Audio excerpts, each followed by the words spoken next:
The I have to morning go. You sun don't cut through the understand. Manhattan Ma'am, skyline calm like a down. I blade need you through to stay silk. here. No, let me Vivian go. Harper stood at her apartment window on the Where were 42nd you on the floor night of the watching the city 15th? wake below her. I was at home. I Saturday told morning. you. Your The alibi first day doesn't hold off up. she'd taken Whatever. in 3 Ma'am, months. you need to move She was along now. 34 But years why? old. I'm not doing District anything. Streets Attorney of closed. I Manhattan. need you to move. The Okay, youngest fine. person to ever hold that position. And today she wanted to forget all of it. Her reflection stared back at her from the glass. Dark brown hair pulled into a tight bun. Gray eyes that had seen too much too soon. The face of authority.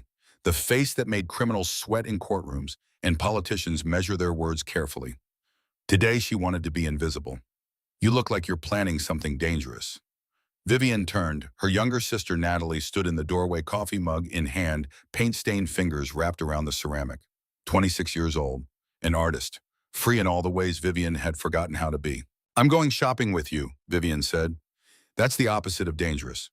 Natalie's eyes narrowed. She knew her sister too well. "You're wearing that." Vivian looked down at herself. Faded jeans with a hole in the knee, an old gray t-shirt that had seen better days 5 years ago, scuffed sneakers. What's wrong with it? Nothing if you're planning to blend in with the homeless population. Natalie set down her coffee. "Viv, what's really going on?" Vivian walked to the kitchen counter. Her work phone sat there, black and official and always demanding. Next to it, her personal iPhone. She picked up only the iPhone. "I'm tired of being the district attorney," she said quietly. "Just for one day, I want to be a regular person. I want to walk through the city and see what regular people see. I want to ride in a taxi and go shopping and eat street food and not have anyone recognize me." Natalie studied her sister's face. There was something else there, something deeper, a hunger that had nothing to do with street food. "You're not just taking a day off," Natalie said. "You're hunting." Vivian didn't answer. She didn't need to. The truth was simple and hard. 16 years ago, when Vivian was 18 years old, her father had been murdered. Officer James Harper, 20 years on the force, a good cop in a system drowning in bad ones. He'd been shot in an alley in the Bronx responding to a call that turned out to be a setup. The investigation had gone nowhere. The case file had been closed, insufficient evidence, no witnesses, no justice. But Vivian had found something the investigators missed, or maybe something they chose not to see. Her father had been investigating corruption in his own precinct. 3 weeks before he died, he'd told her at dinner that he was close to something big, something that went all the way to the top. Then he was dead, and the officers who'd investigated his death, they'd all transferred out. Within 6 months, new assignments, promotions, raises. Vivian had spent 16 years climbing the ladder. Law school, assistant district attorney, then the top job, all of it driven by one purpose: to find the rot in the system, to cut it out, to make sure no other daughter had to bury her father because he believed in justice. "I need new clothes," Natalie said, breaking the silence. "And you need to stop thinking so loud. Let's go." Vivian grabbed her keys, left the work phone on the counter. The apartment door closed behind them with a soft click. In the elevator, Natalie watched her sister's reflection in the polished steel. "You really think going out there dressed like that is going to show you something new?" "I think," Vivian said slowly, "that people treat you differently when they think you have no power. I want to see what that looks like. I want to see the city the way people who can't fight back see it." The elevator opened onto the lobby. Morning doorman, polished marble, the comfortable cocoon of wealth and safety. They stepped onto Fifth Avenue. The city rushed past. Tourists, joggers, dog walkers, people living their lives. Vivian pulled out her phone and opened the taxi app. 3 minutes away. "You know," Natalie said, "most people take a day off to relax, not to conduct social experiments. I'm not most people. That's what I'm afraid of." The taxi pulled up, a yellow cab worn at the edges but clean. The driver was a middle-aged man with tired eyes and careful hands. He looked like he'd been driving these streets for decades. They climbed in. Natalie gave the address. "Macy's Herald Square." The driver nodded. "Good morning, ladies. Beautiful day." His voice was warm, genuine. The voice of someone who'd learned to find joy in small things because the big things had stopped going his way a long time ago. "I'm Bennett," he said, glancing in the rearview mirror. "Been driving for 15 years. You need anything, you just ask." Vivian watched him, the way his eyes flicked constantly to the mirrors, the way his shoulders carried tension like a permanent weight, the wedding ring on his left hand worn thin from years of wear. "You have kids, Bennett?" Natalie asked. His face lit up. "2 daughters, 12 and 9. They're my whole world." "What are their names?"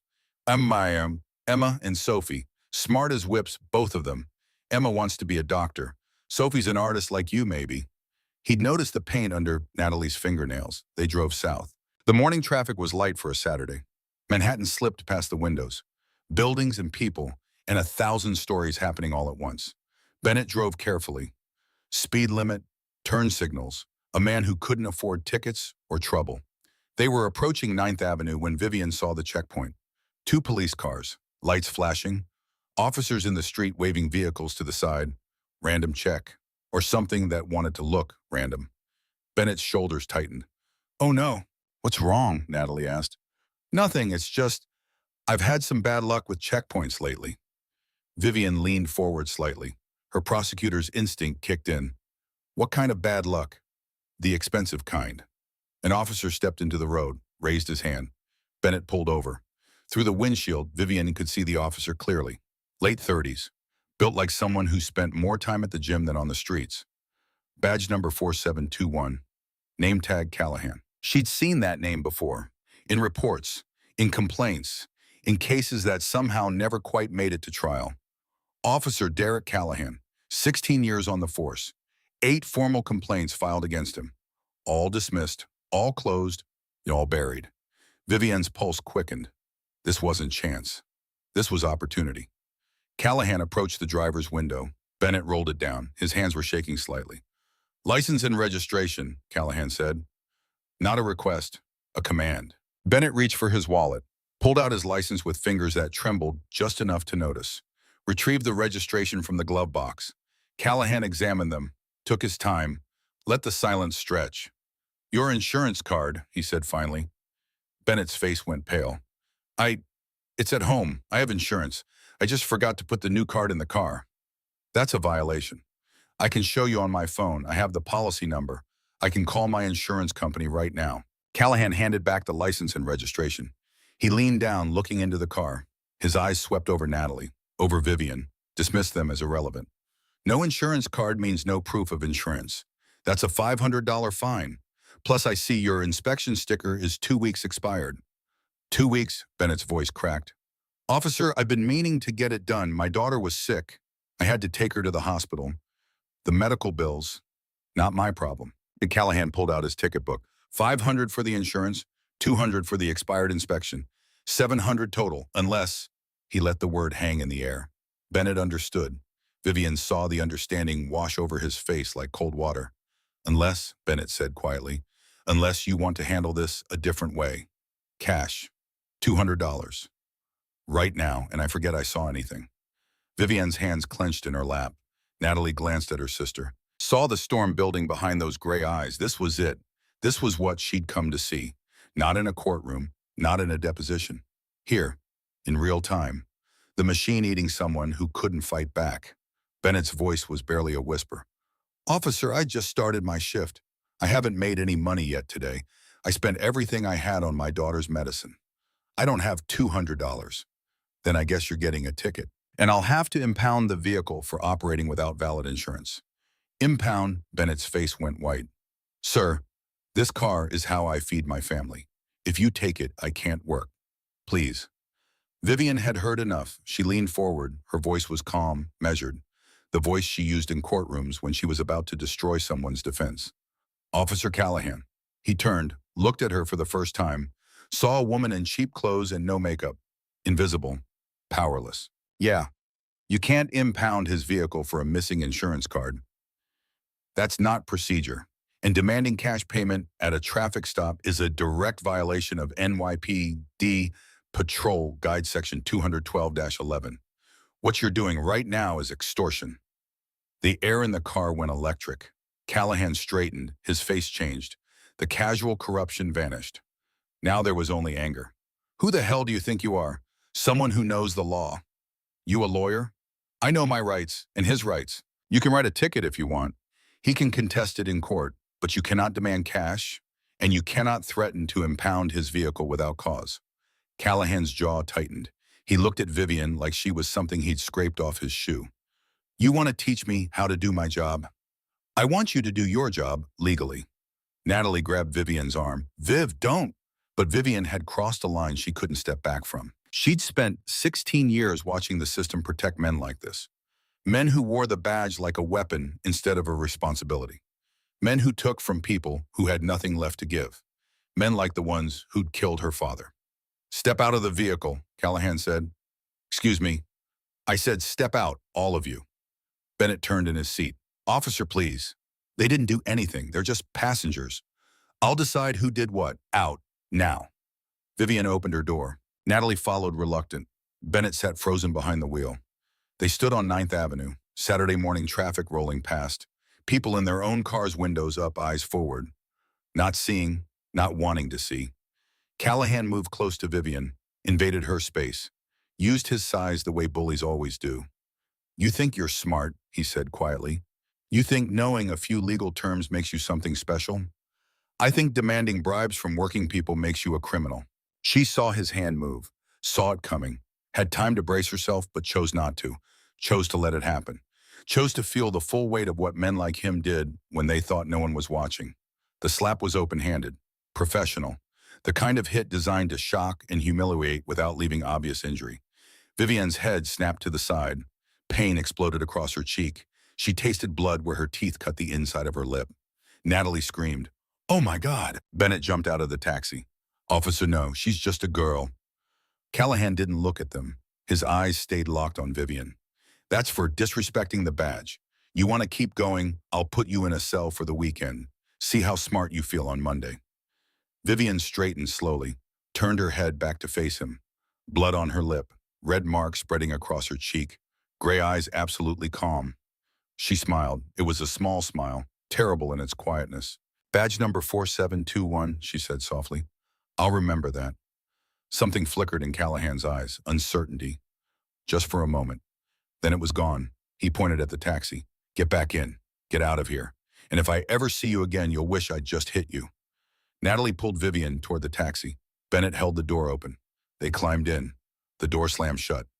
"Go," Callahan said. Bennett's hands shook on the wheel. He pulled away from the curb. His eyes kept flicking to the rearview mirror, watching Callahan shrink behind them. "I'm so sorry," he said. His voice was broken. "This is my fault. I should have just paid him. I should have—" "This isn't your fault," Vivian said. She pulled out her phone, opened the camera, took a photo of her own face. The red mark, the blood, time-stamped, geotagged, evidence. "Are you okay?" Natalie touched her sister's arm.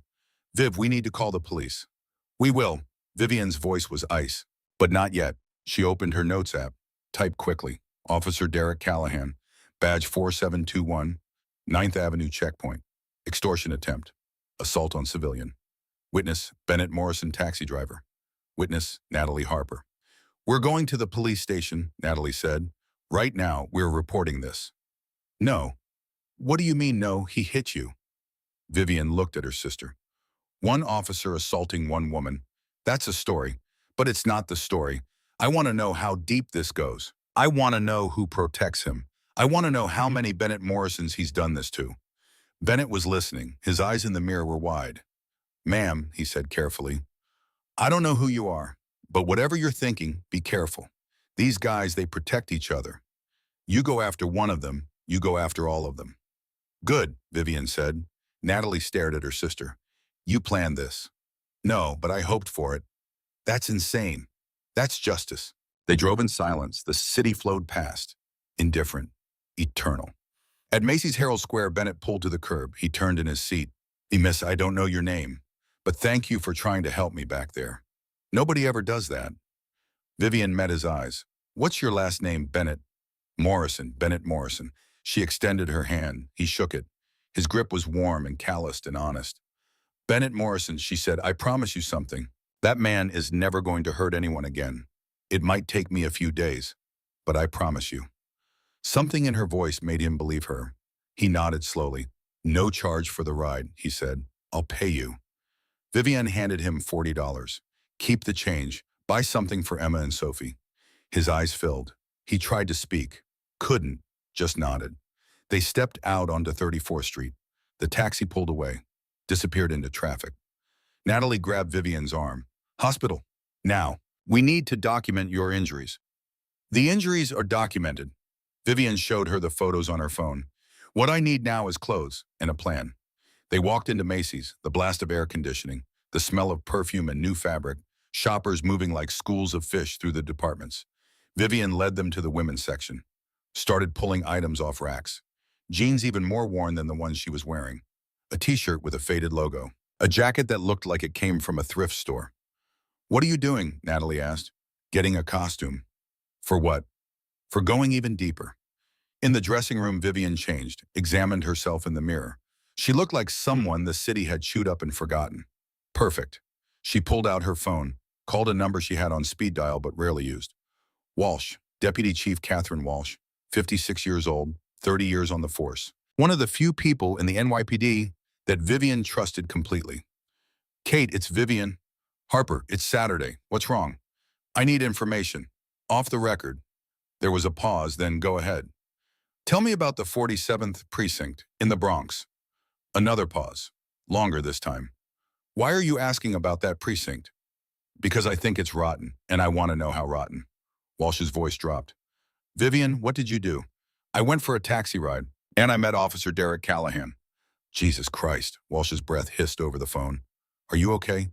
"I've been better, but I'll be fine. Tell me about the precinct." "It's complicated. We've had complaints, a lot of them. Extortion, assault, evidence tampering. But every investigation goes nowhere. Every witness recants. Every complaint gets dismissed." "Who dismisses them?"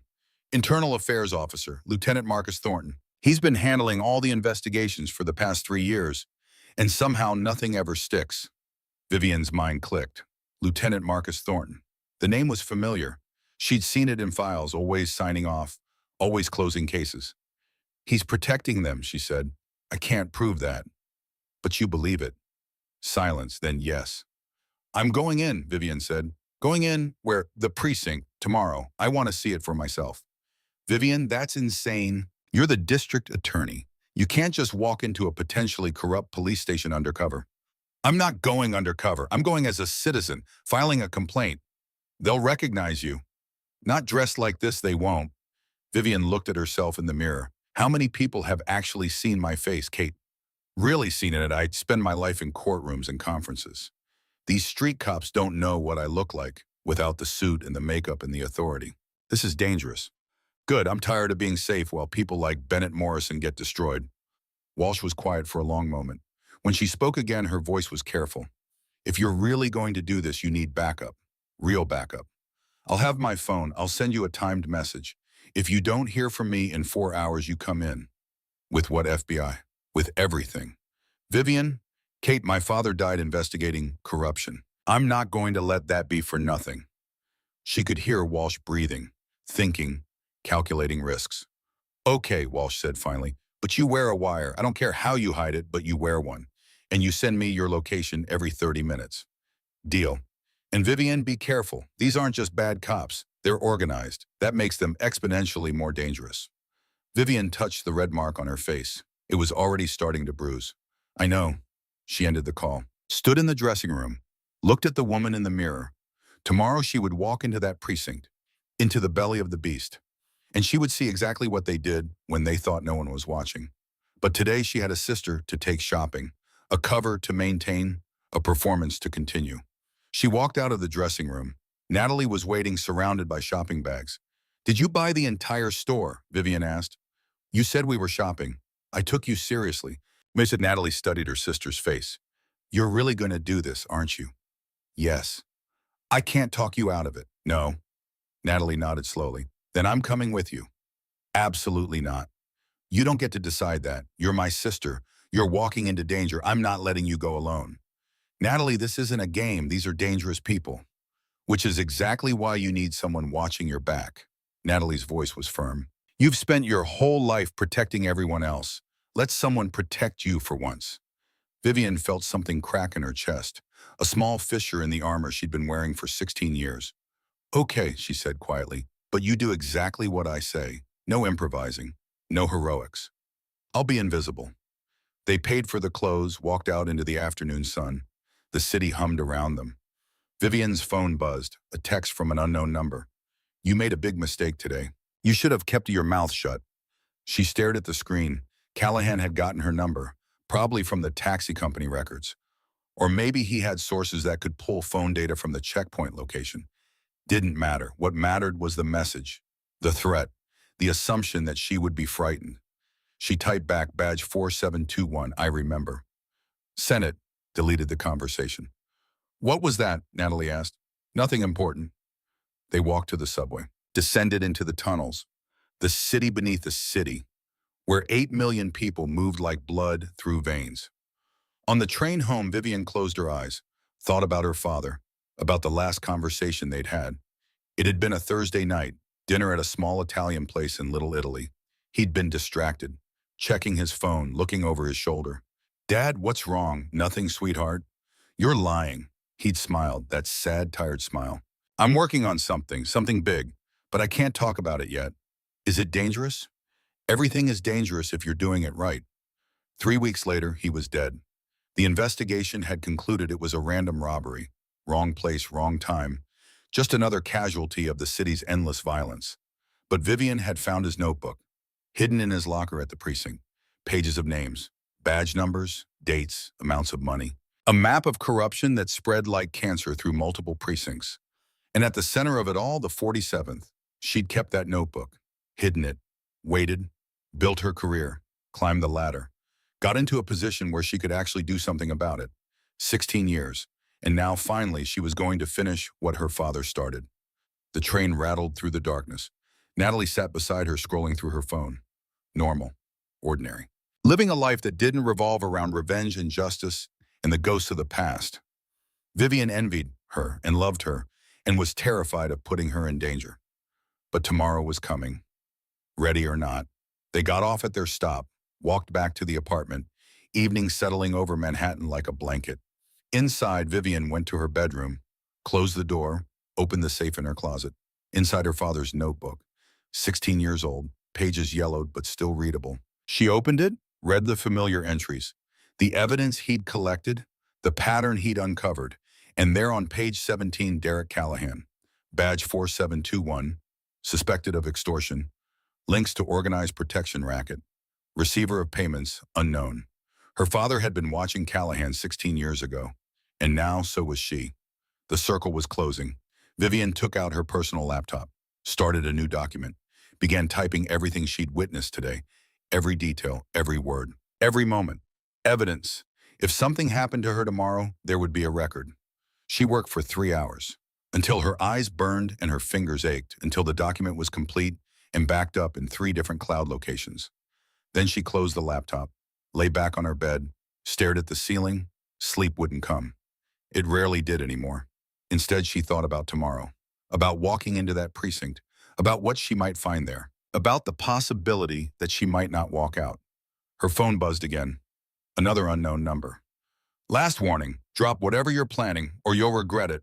She didn't respond this time, just screenshotted the message, added it to her evidence file. Let them threaten, let them think they were intimidating her. They had no idea who they were dealing with. Vivian Harper hadn't become the youngest district attorney in Manhattan history by being easily frightened. She'd gotten there by being smarter, tougher, and more relentless than everyone who tried to stop her. And tomorrow she was going to prove it. The city outside her window blazed with light. Millions of lives, millions of stories.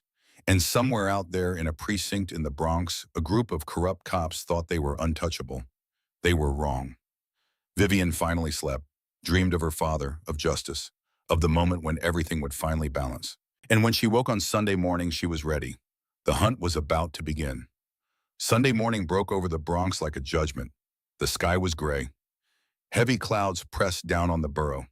Rain threatened but hadn't fallen yet. Vivian stood in front of her bathroom mirror. She looked like someone the city had given up on. Old jeans with actual dirt rubbed into the knees. A faded blue sweatshirt with a stain on the collar. Hair unwashed, pulled back in a messy ponytail. No makeup except dark circles under her eyes that were real enough. She looked at herself and saw someone invisible, someone the system ignored. Perfect. In her right ear, a tiny flesh-colored earpiece, so small it disappeared completely, connected wirelessly to her phone. Deputy Chief Walsh would be listening to everything. Tucked inside the collar of her sweatshirt, a button-sized camera. State-of-the-art, FBI issue. Walsh had dropped it off at 6 in the morning along with a recording device the size of a quarter that Vivian had sewn into the inner seam of her jeans. "You look terrible," Natalie said from the doorway. "That's the point." Natalie was dressed similarly, worn clothes, tired face, two sisters who'd been beaten down by life. That was the story their appearance told. "I'm scared," Natalie said quietly. "Good. Fear keeps you sharp." Vivian turned from the mirror. "Remember the rules. You stay quiet. You observe. If things get dangerous, you leave. No arguments. And if you don't leave, then you call Walsh and you get out anyway." Natalie's jaw tightened. "I'm not leaving you." "Yes, you are. Because if we both get hurt, no one knows what happened in there. Someone has to be able to tell the story." It was manipulative. Vivian knew it, but it was also true. Natalie nodded reluctantly. "Okay." They took the subway north. Sunday morning trains were nearly empty. A few shift workers heading home, a couple of early churchgoers, people who lived in the margins of the city's rhythm. Vivian watched the stations pass: 42nd Street, 59th Street, 125th Street, each stop taking them further from Manhattan's polished center and deeper into the Bronx's scarred heart. At 174th Street, they got off, climbed the stairs into the gray morning. The neighborhood around them was tired. Bodegas with barred windows, apartments with laundry hanging from fire escapes. The architecture of struggle. The 47th Precinct was 6 blocks away, a squat brick building that looked like it had been ugly even when it was new. 30 years of budget cuts and neglect had made it worse. They walked slowly. Vivian's phone was in her pocket, location services on. Every 30 seconds it pinged Walsh with her coordinates. "You okay?" Natalie asked. "Yes." "You don't look okay." Vivian stopped walking, turned to her sister. 16 years ago, Dad walked into a situation he knew was dangerous. He did it anyway because he believed in something bigger than his own safety. "I'm doing the same thing." "Dad died." "I know." The words hung between them. Heavy, true, unavoidable. "But he died trying to fix something broken," Vivian continued, "and I'm not going to let that be for nothing. I'm going to finish what he started." Natalie's eyes filled. She didn't cry, just nodded. They walked the last 3 blocks in silence. The precinct loomed ahead. Gray brick, small windows, an American flag hanging limp in the still air. It looked like every other police station in every other struggling neighborhood. Institutional, indifferent, eternal. Vivian touched the hidden camera, felt the recording device through her jeans. Everything was working. Everything was ready. She climbed the steps, pushed open the heavy glass door. Inside, the precinct smelled like old coffee and stale cigarette smoke. The fluorescent lights buzzed. The linoleum floor was scuffed and cracked. Wanted posters covered one wall. A bulletin board held shift schedules and union notices. And behind the front desk, feet propped up on the counter, phone in hand, sat Lieutenant Marcus Thornton. He was 43 years old but looked older, heavy around the middle, thinning hair, the face of someone who'd stopped caring about his job years ago and was just riding out his pension.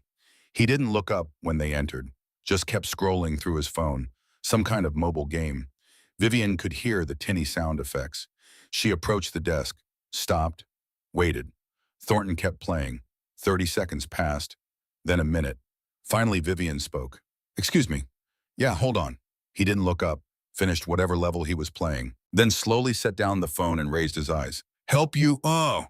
His tone made it clear he had no intention of helping anyone.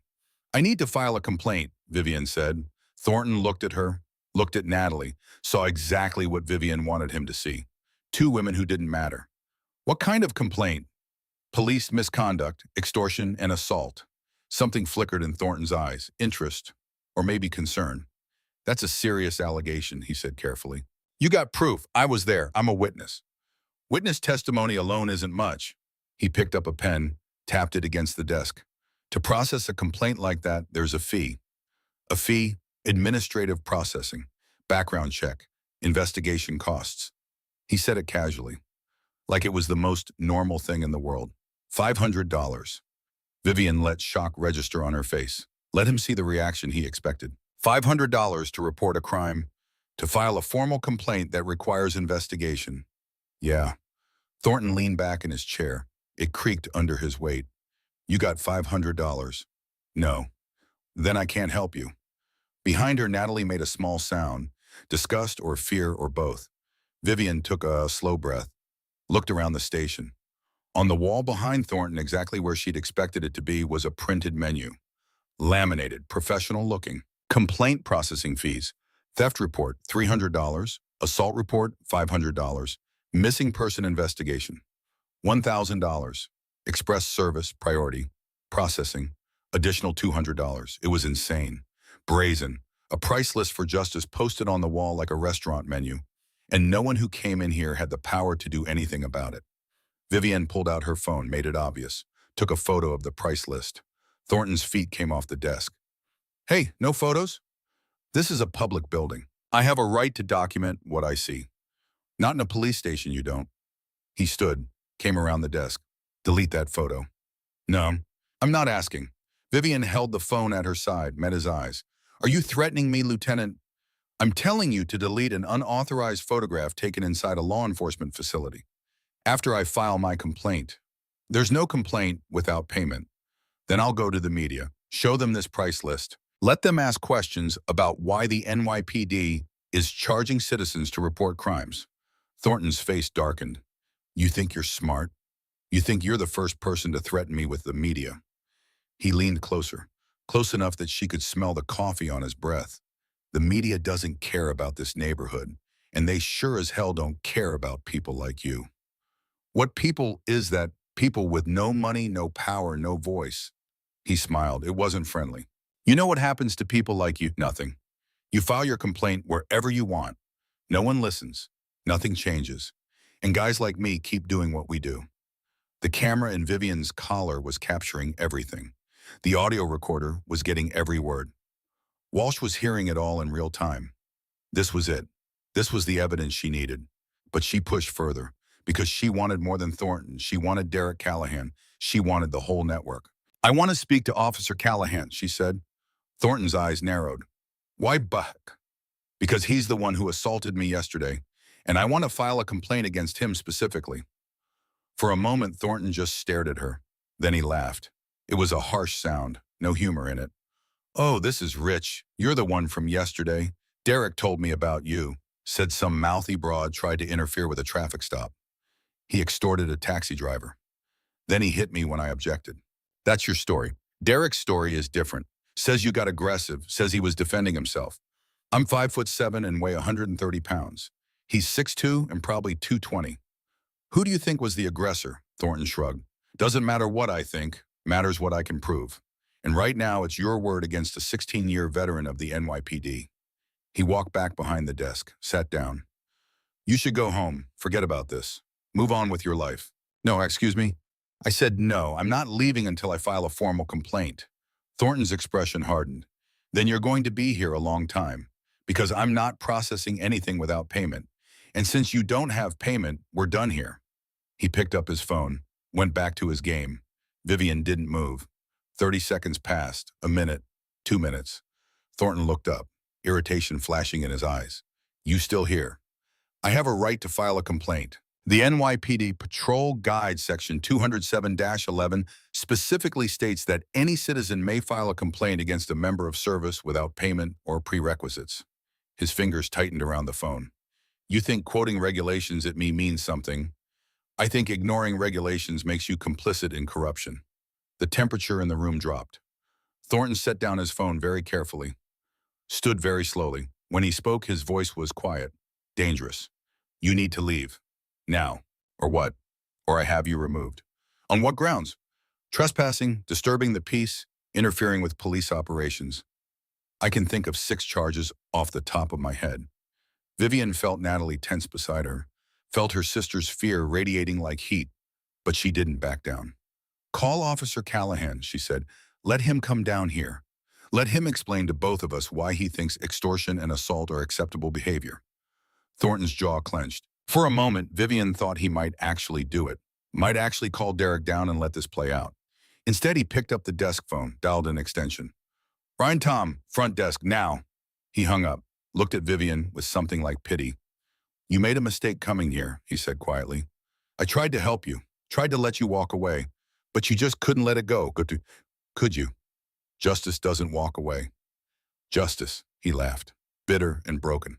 You really believe that? You really think there's such a thing as justice in this city? I have to. Then you're naive. Footsteps echoed from the back hallway.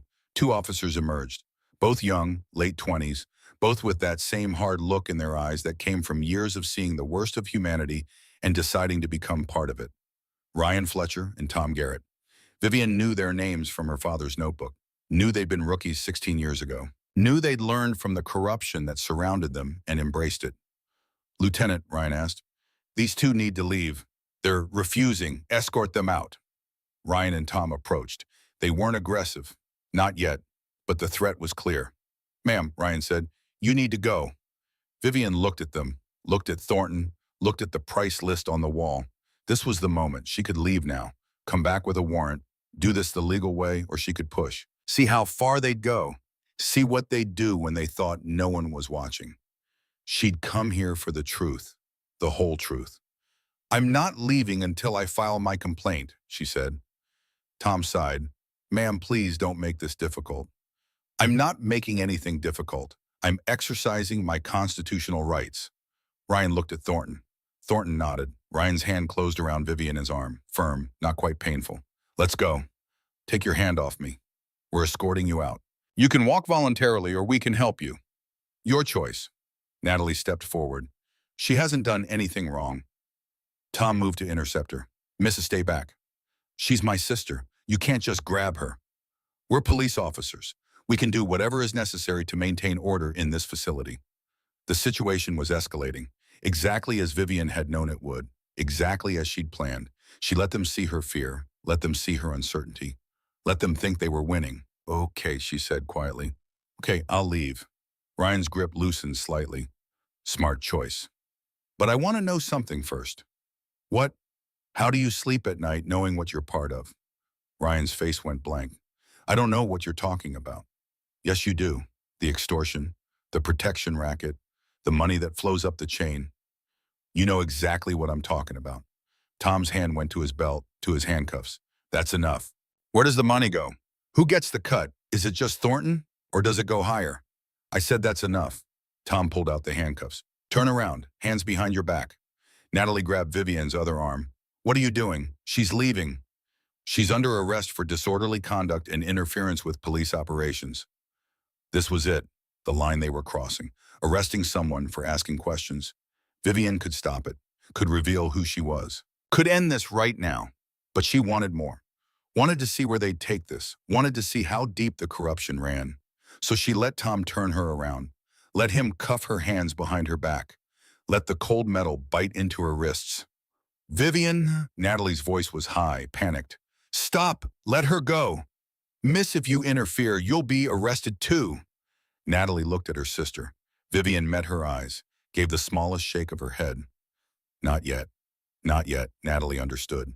Step back, tears on her face. This is wrong. This is illegal. This is procedure, Thornton said from behind the desk.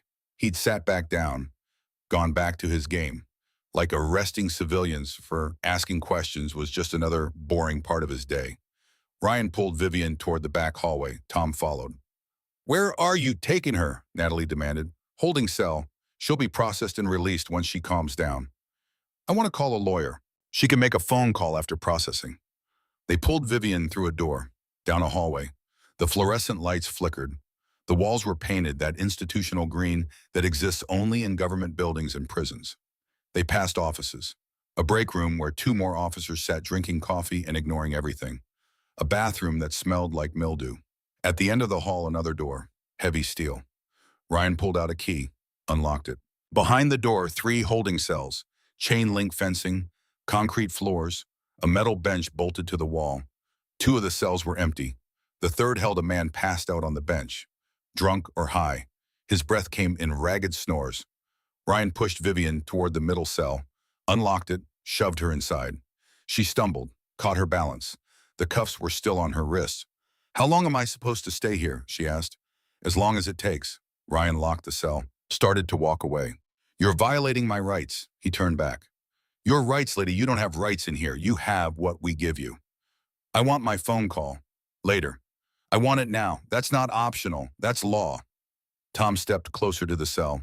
You really don't get it, do you? We are the law here. This is our house, our rules, and right now our rule is you sit here until we say otherwise. They walked away. The steel door slammed shut. The lock engaged with a heavy click. Vivian was alone. She stood in the center of the cell, let herself breathe, let the adrenaline settle. Her hands were cuffed behind her back, uncomfortable but not unbearable. The camera in her collar was still recording. The audio device in her jeans was still working. Walsh was hearing everything. And now, alone in this cell, Vivian could hear something the officers thought she couldn't. Voices, muffled, coming from the other side of the wall. The break room she'd passed. She moved closer to the wall, pressed her ear against the cold concrete. Derek Callahan's voice filtered through. "How much did we pull in this week?" Thornton's reply, 11 grand, up from last week. "Good, Albright's going to be happy." "He better be. We're taking all the risk while he sits in his office downtown." A third voice, older, gravelly. "Risk is part of the job. You knew that when you signed up."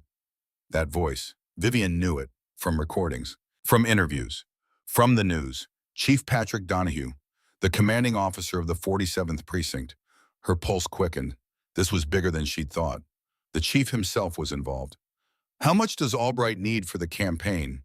Donahue asked. 25,000 by the end of the month, Thornton said. "He's got a tough primary, needs the cash flow. Then we increase the checkpoints, double the weekend coverage, hit the Sunday morning church traffic. Those people always have cash." "What about complaints?" Derek asked. "We had that woman yesterday, and another one today. Same woman, I think. She's persistent." "Handled," Thornton said. "She's in holding. We'll keep her there a few hours. Scare her. Let her go with a warning. She won't be back." "You sure?" "I'm sure. She's nobody. No connections, no power. Just another civilian who thinks she can fight the system." They laughed. The sound filtered through the wall like poison. Vivian closed her eyes, let the rage build, let it fill her until her hands shook. They had no idea who they were talking about, no idea what was about to happen to them. She stood in that cell, hands cuffed, alone, powerless. Except she wasn't powerless. She was the most powerful law enforcement official in Manhattan, and every word they'd spoken had been recorded. She just had to wait. Wait for Walsh, wait for the cavalry, and it was coming. In her ear, so quiet only she could hear Walsh's voice. "FBI is 10 minutes out. Commissioner Bradley is with them. Hold tight." Vivian didn't respond, couldn't respond, but relief washed through her. 10 minutes. She could wait 10 minutes. She sat on the metal bench. The drunk in the next cell snored on. The fluorescent light above her head buzzed and flickered. Time crawled. 5 minutes. The voices in the break room continued, planning their next checkpoints, discussing their quotas, talking about Deputy Mayor Albright like he was their business partner, which Vivian supposed he was. 7 minutes. Footsteps in the hallway. Ryan appeared at the cell door. "You ready to behave?" he asked. "I'm ready to file my complaint." He sighed. "Look, lady, I'm trying to help you. Just apologize to Lieutenant Thornton. Tell him you were having a bad day. He'll let you go. You can forget this ever happened." "No. Why are you being so stubborn?" "Because I'm right, and you're wrong, and someone needs to say it." Ryan looked at her for a long moment. Something moved behind his eyes. Not quite guilt, not quite regret, just a flicker of the person he might have been before the corruption swallowed him. "Suit yourself," he said. Walked away. 9 minutes. Vivian heard something new, a commotion at the front of the building. Raised voices, shouting, then a sound that made her smile. "FBI, nobody move." The door at the end of the hallway crashed open. Federal agents poured through, 12 of them. Black tactical gear, weapons drawn. Behind them, Commissioner Thomas Bradley, 60 years old, gray hair, severe face. A man who'd spent 40 years fighting to keep the NYPD clean and losing more battles than he'd won. Behind him, Deputy Chief Catherine Walsh. And behind her, news cameras. Reporters, witnesses. This wasn't just a raid, it was a reckoning. Ryan spun around, saw the agents. His hand went to his weapon. "Don't," an FBI agent barked. "Hands where I can see them. Now." Ryan's hands came up, slowly, shaking. The agents spread through the building. Vivian heard doors slamming open, heard shouts, heard the sounds of men being pulled from their comfortable corruption and thrown into the light. Walsh came down the hallway, saw Vivian in the cell. Her face went tight with barely controlled rage. "Get her out of there," she snapped at an agent. The agent pulled out a handcuff key, unlocked the cell, unlocked Vivian's handcuffs. Vivian rubbed her wrists, stood, walked out of the cell with her head high. Ryan stared at her, understanding slowly dawning on his face. "Who are you?" he whispered. Vivian looked at him, let him see her clearly for the first time. Let him see past the cheap clothes and unwashed hair. Let him see the steel beneath. "I'm District Attorney Vivian Harper," she said quietly, "and you're under arrest." The color drained from Ryan's face. Walsh pulled Vivian into a quick, hard hug. "Are you okay?" "I'm fine." "Did they hurt you?" "Nothing I can't handle." Bradley approached. His face was grim. "Ms. Harper, that was incredibly reckless. It was necessary. You could have been killed, but I wasn't. And now we have everything, every word, every admission, everything we need to clean out this entire precinct." Bradley's expression softened slightly. "We've been trying to get evidence on this network for 5 years. You got it in one day." "I had the right motivation." They walked back toward the front of the building, past offices where agents were seizing computers, past the break room where Derek Callahan sat in handcuffs, his face buried in his hands, past the desk where Marcus Thornton was being read his rights. And there in the center of the main room in handcuffs, looking smaller than he should have, Chief Patrick Donahue. He saw Vivian. Recognition flashed across his face. "You," he said. "You were the one, yesterday, the woman in the taxi." "That's right. You set us up." "No, I gave you enough rope to hang yourselves. You chose to use it." Donahue's face twisted. "You think you've won.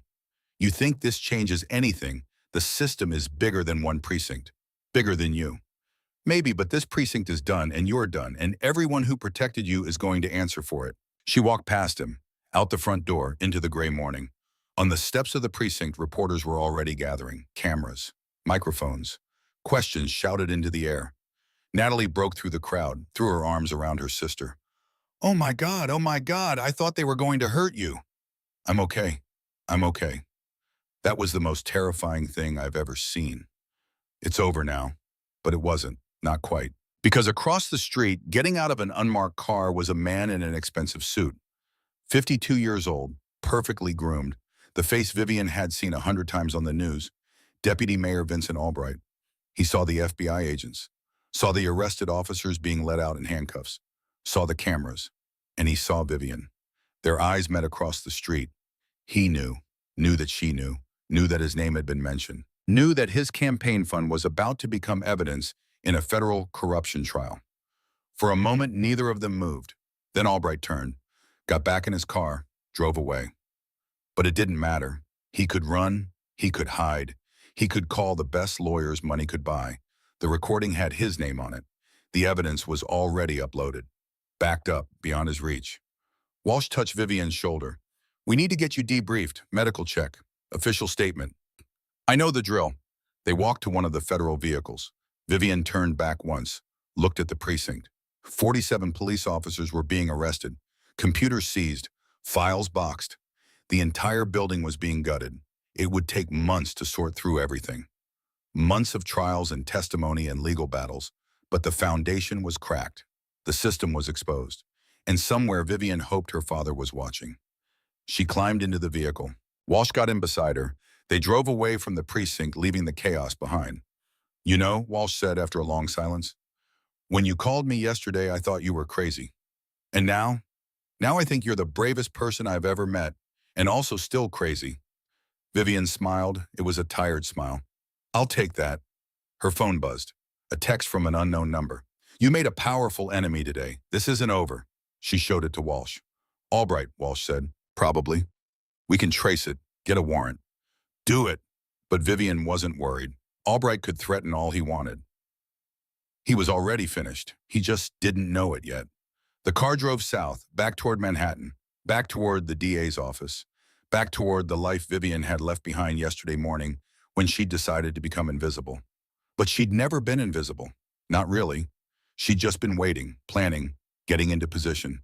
And now the real work would begin. The trials, the investigations, the systematic dismantling of a corruption network that had poisoned the NYPD for decades. It would be exhausting, brutal, career-defining. Vivian couldn't wait. 2 weeks passed like a hurricane. The story exploded across every news channel in New York. CNN, NBC, Fox. Even the national networks picked it up. District attorney goes undercover. Exposes massive corruption ring. 47 officers arrested in single day. The headlines wrote themselves. Vivian spent those 2 weeks in a blur of depositions and evidence reviews and strategic planning. The FBI had seized everything from the 47th precinct: computers, files, 3 decades of dirty records that no one had bothered to hide because no one had ever thought to look. The arrogance of it was staggering. Tuesday afternoon, the Manhattan District Attorney's Office. Vivian sat in her real office now, 23rd floor, floor-to-ceiling windows overlooking the city. The desk was mahogany. The chairs were leather. The authority was absolute. She looked nothing like the woman who'd walked into that precinct 2 weeks ago. Today she wore a charcoal gray suit, hair pulled back in a severe bun, makeup precise. The armor of power. Across from her sat Catherine Walsh and FBI Special Agent Jennifer Cross. Cross was 45. Sharp eyes, sharper mind. She'd been leading organized crime investigations for 15 years. "We finished the preliminary analysis," Cross said. She slid a folder across the desk. "It's worse than we thought." Vivian opened the folder. Inside, financial records, bank transfers, shell companies. A web of corruption so complex it had taken a team of forensic accountants 2 weeks to untangle. $340,000 over 2 years, Cross continued. "That's just what we can prove. The actual number is probably double that." "Where did it all go?" "That's the interesting part." Cross pulled out another document. 60% went to Deputy Mayor Albright's campaign fund, laundered through a super PAC called New Yorkers for Safe Streets. Very patriotic name for a criminal enterprise. And the other 40%, divided among the officers. Thornton got 15%. Donahue got 10. The rest was split among the patrol officers based on their weekly quotas. Vivian felt sick. They'd turned police work into a commission-based sales job. Extort more citizens, earn more money. "What about Albright?" she asked. "Can we prove he knew where the money was coming from?" Cross smiled. It wasn't a nice smile. "Oh, we can prove it. Your recording captured Donahue and Thornton discussing him directly. But we also found emails, phone records, meeting logs. Albright was hands-on with this operation. He set the monthly quotas. He approved the checkpoint locations. He was running the whole thing like a business. Then, we have him?" "We have him." Cross leaned back. He lawyered up immediately, hired Marcus and Associates. They were already filing motions to suppress evidence, claiming entrapment, claiming you violated protocol by going in without a warrant. "I wasn't there as a law enforcement officer. I was there as a private citizen." "That's what we'll argue, but it's going to be a fight." Vivian looked at the numbers again. $340,000, stolen from people who could least afford to lose it. Taxi drivers, immigrants, working poor, the invisible people the system was supposed to protect. "I want the trials separated," she said. "The officers first, then Albright." Walsh frowned. "Why, if we try them together, we can show the whole conspiracy at once. Because I want the officers to testify against Albright. I want them to see their leader abandon them. I want them to understand that loyalty to corruption gets them nothing." Cross nodded slowly. "You're offering deals. To the ones who cooperate, the ones who testify, the ones who help us understand how deep this goes." Vivian closed the folder. "But Thornton, Callahan, and Donahue get nothing. They built this system. They're going down with it." "Metaphorically speaking," Walsh said, "obviously." But there was steel in Vivian's voice. These men had perverted the badge her father had died defending. They deserved no mercy. Her phone buzzed. A text from Natalie. "Turn on Channel 4, now." Vivian grabbed the remote, turned on the television mounted on her office wall. The news was showing live footage from City Hall. A press conference. Deputy Mayor Vincent Albright stood at a podium looking grave and sincere. "I want to address the recent allegations," Albright said. His voice was smooth, practiced. The voice of a man who'd spent 30 years in politics learning how to lie convincingly. "The accusations against me are completely false. I had no knowledge of any illegal activity at the 47th precinct. I am shocked and dismayed to learn that my campaign may have unwittingly received funds from questionable sources." "Unwittingly," Vivian muttered. "That's rich." "I am cooperating fully with federal investigators," Albright continued, "and I have complete confidence that I will be exonerated. However, in the interest of avoiding any appearance of impropriety, I am announcing my resignation as deputy mayor effective immediately." The reporters erupted. Questions shouted over each other, cameras flashing. Albright held up his hands. "I will not be taking questions at this time. Thank you." He walked away from the podium, disappeared behind a door. Vivian turned off the television. "He's running," Cross said. "Let him run. We know where he lives. We know where he works. We know every account, every asset, every hole he might try to hide in. Vivian stood, walked to the window, looked out at the city. He can resign, he can hire lawyers, he can hold press conferences. None of it matters.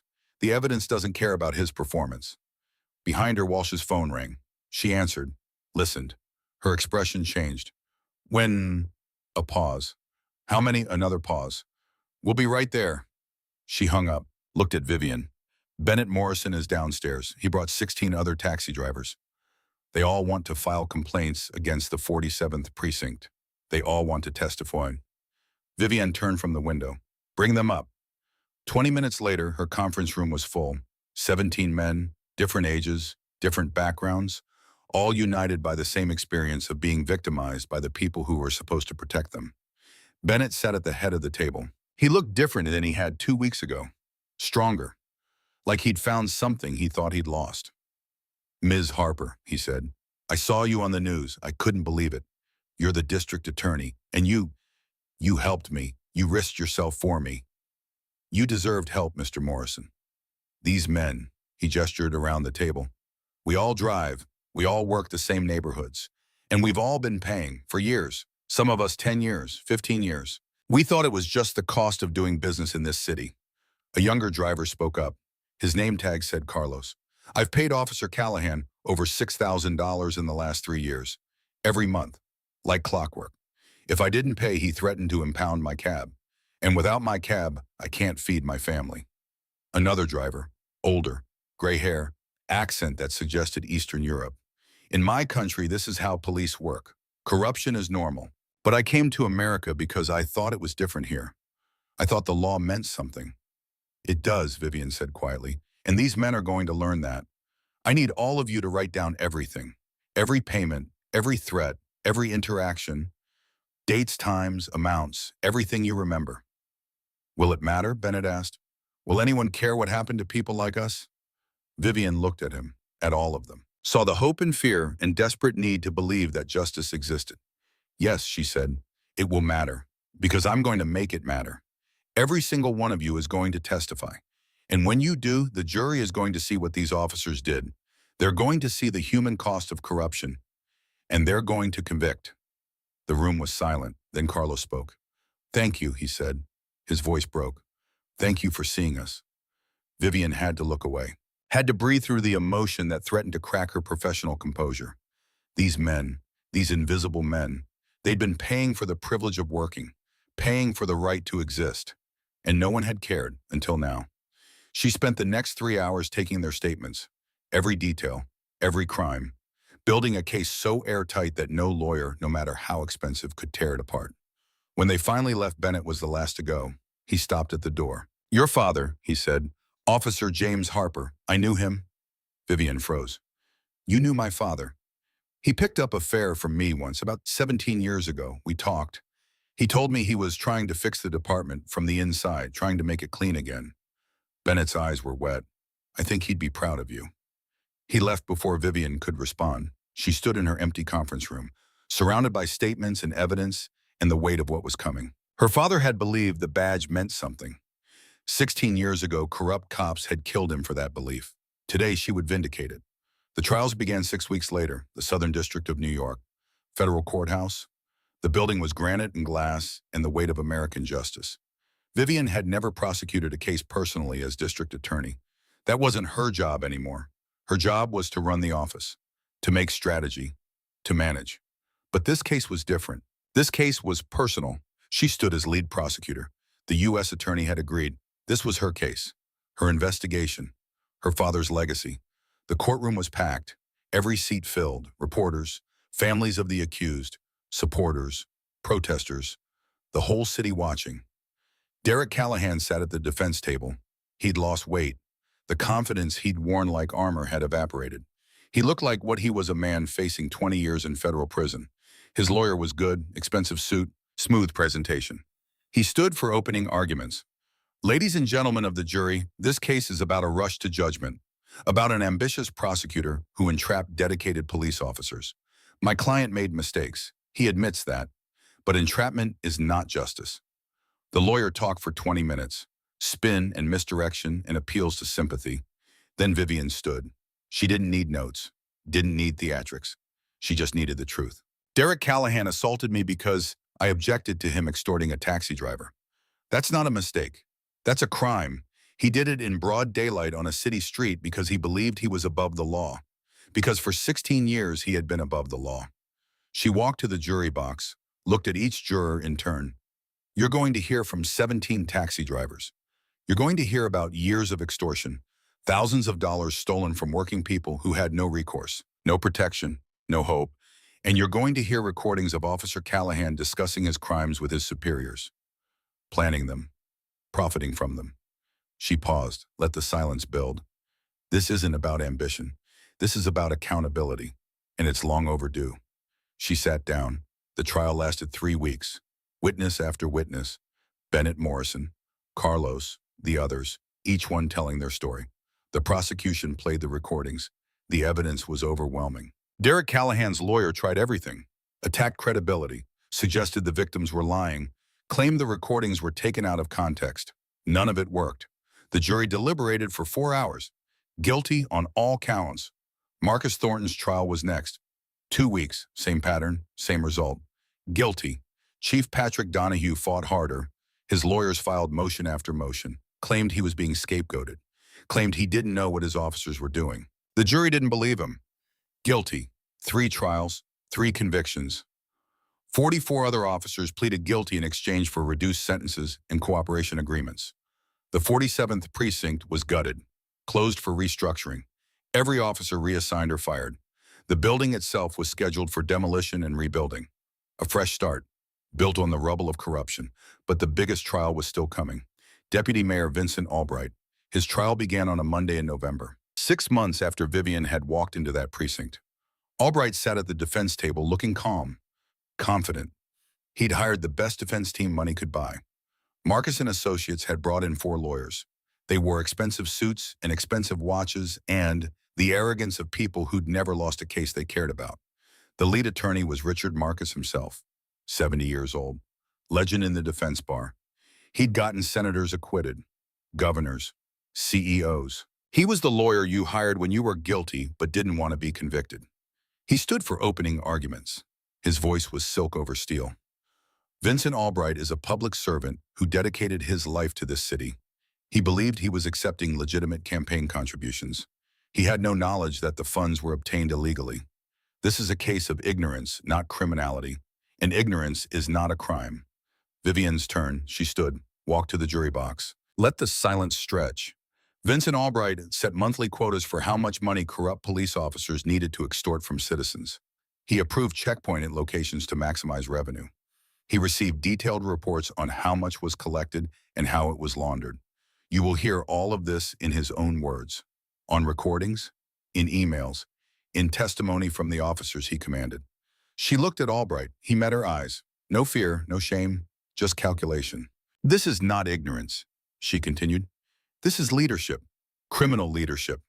And the law treats leaders more harshly than followers for a reason.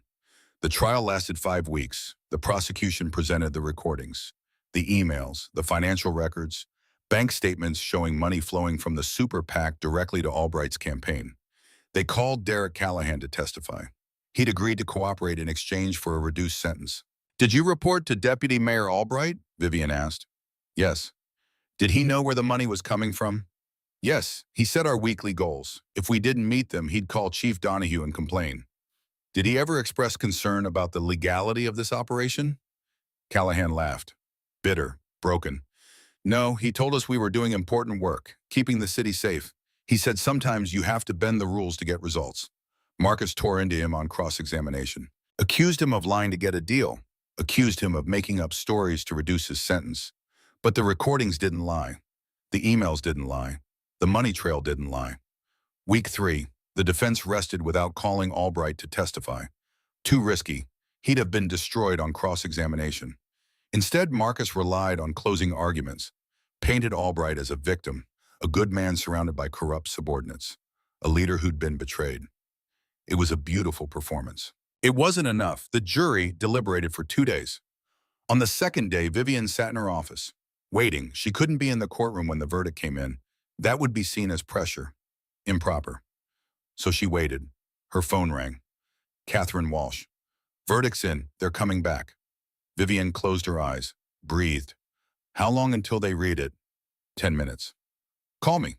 She hung up, stood, walked to the window. The city spread below her. 8 million lives. 8 million stories. 16 years of climbing. 16 years of waiting. 16 years of preparing for this moment. Her phone rang. She answered without speaking. Walsh's voice. Steady, strong. Guilty. All counts. Vivian sat down, let the relief wash over her, let herself feel the weight she'd been carrying for 16 years finally lift. Vivian, you there. I'm here. We won. We won. She hung up, sat in her office, alone, let herself cry for the first time since her father's funeral. The sentencing hearings came 3 weeks later. Derek Callahan, 12 years in federal prison. Marcus Thornton, 15 years. Chief Patrick Donahue, 18 years. Deputy Mayor Vincent Albright, 22 years. They were led away in handcuffs, orange jumpsuits, the symbols of their former power stripped away.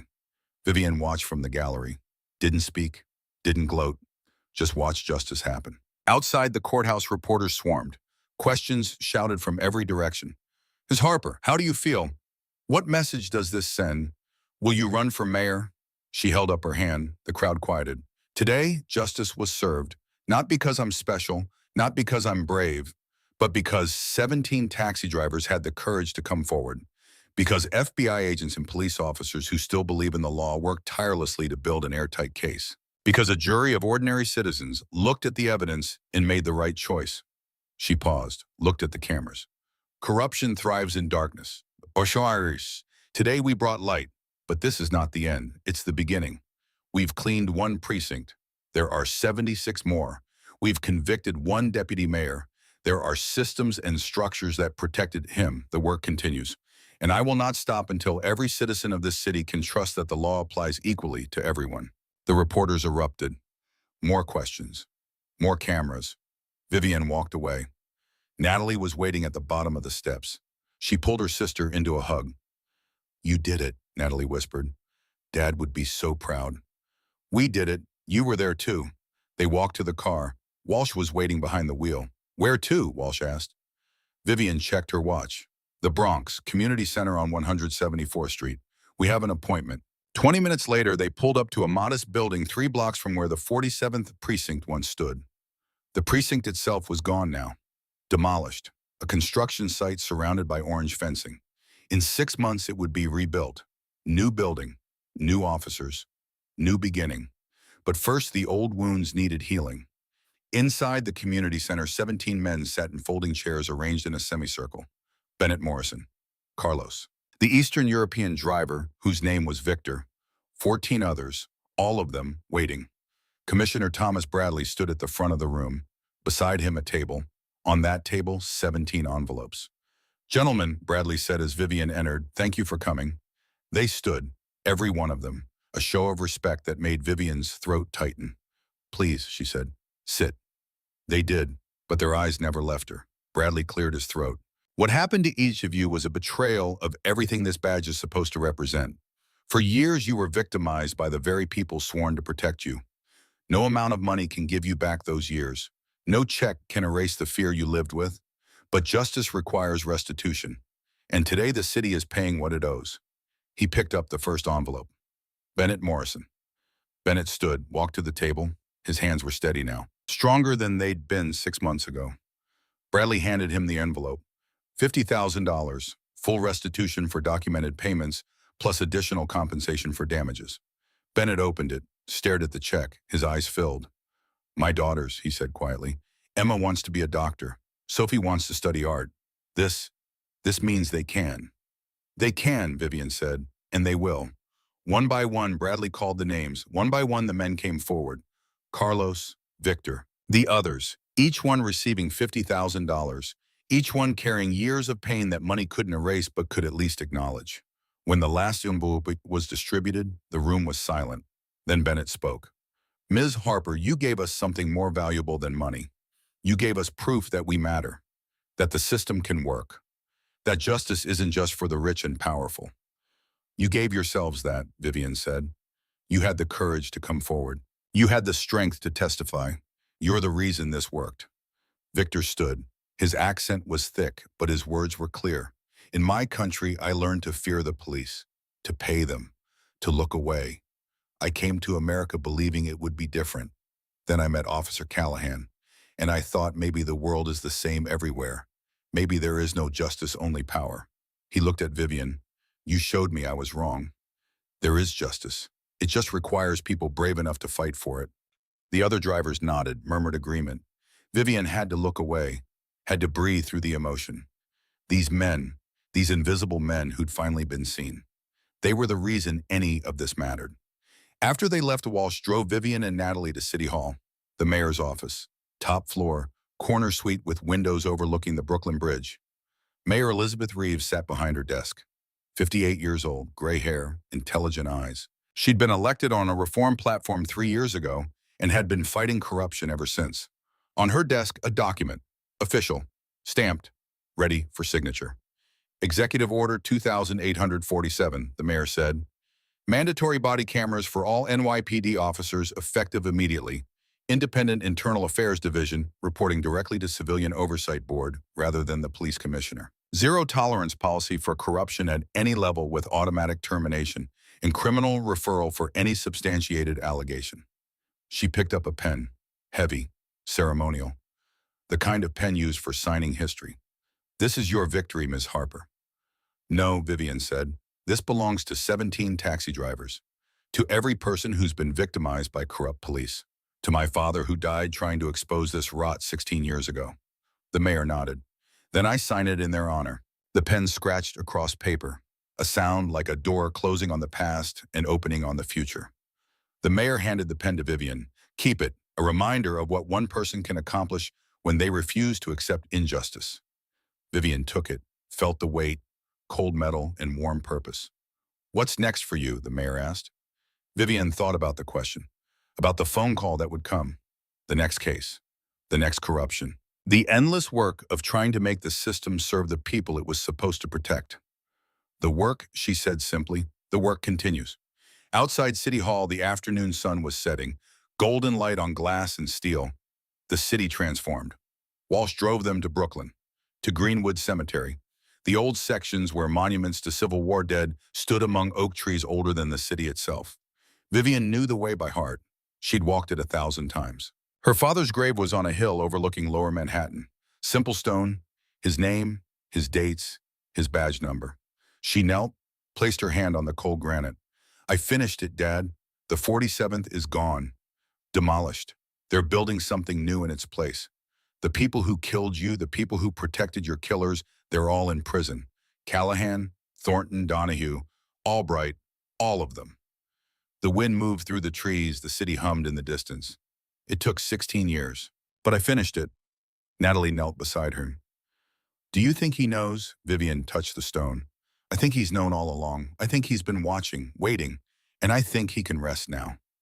They stayed as the sun set, as the sky turned orange and pink and finally purple, as the city lights began to glow. When they finally stood to leave, Vivian paused, turned back to the stone. I love you, Dad, and I'm not done. There's more work, more corruption, more people who need someone in to fight for them. But you taught me how. You showed me the way. She walked down the hill. Walsh and Natalie followed. In the car driving back to Manhattan, Vivian felt her phone buzz. Unknown number. She almost didn't answer, but something made her pick up. Harper. Ms. Harper, my name is Sarah Richmond. I'm a social worker in Queens. I'm calling because I have a case, a judge, family court. There are allegations he's been taking bribes to place children with specific foster families. Families who pay, good parents losing their kids, bad people getting them. It's been going on for years. Vivian closed her eyes. Of course. Of course, there was another case, another corruption, another system that had forgotten it was supposed to serve. Tell me everything, she said. Sarah did. Talked for 15 minutes. Names, dates, patterns. A corruption case that made the 47th precinct look small by comparison. A judge with 30 years on the bench, connections to the governor's office, protection that went all the way to the top. When she finished, Vivian was quiet for a long moment. Ms. Richmond, I need you to document everything, every case, every suspicious decision, every family that was hurt. Can you do that? Yes, but Ms. Harper, this judge has powerful friends. Going after him could be dangerous. It could end your career. Vivian looked out at the city, her city, broken and beautiful and endlessly in need of people who refuse to look away. Dangerous is where I live now, she said, and my career exists to do exactly this kind of work. Send me everything. We'll take care of it. She hung up. Natalie was staring at her. You're not serious. You just finished the biggest case of your career. You need to rest. I'll rest when the work is done. The work is never done. Then I guess I'll never rest. Walsh glanced in the rearview mirror. For what it's worth, I think you're crazy. I get that a lot. But I'm in. Whatever you need. Vivian smiled, tired, determined, already thinking about the next case, the next fight, the next corruption that needed to be exposed and destroyed. 6 months ago, she'd been the district attorney. A title, a position, a role to play. Today, she was something more. She was the person who couldn't look away, who couldn't accept that corruption was just the cost of doing business, who couldn't let the invisible people stay invisible. Her father had died fighting that fight. She would live fighting it. The car pulled up to the DA's office. Vivian got out, looked up at the building, 23 floors of law and justice, and the eternal struggle to make them align. She walked inside, took the elevator to her office, sat at her desk, and she began to plan. The judge in Queens. The bribery allegations. The families torn apart. This was the work. This was the calling. This was what her father had died for. And this was what she would live for. Justice. Real justice. Not the comfortable kind that protected the powerful, but the hard kind. The kind that demanded sacrifice and courage and the willingness to stand alone when everyone else looked away. Outside her window, the city blazed with light. Millions of people. Millions of stories. And somewhere in those millions, someone was being hurt. Someone was being silenced. Someone was being crushed by a system that had forgotten it was supposed to serve. Vivian would find them. She would fight for them. She would not stop. Because that's what justice demanded. And Vivian Harper always paid her debts. The work continued. The battle continued. The fight for the soul of the city continued. And in a cemetery in Brooklyn, on a hill overlooking the skyline, a stone marker stood in the gathering dark. Officer James Harper, 1968 to 2008. He could rest now. His daughter had finished what he started, and she was just getting started.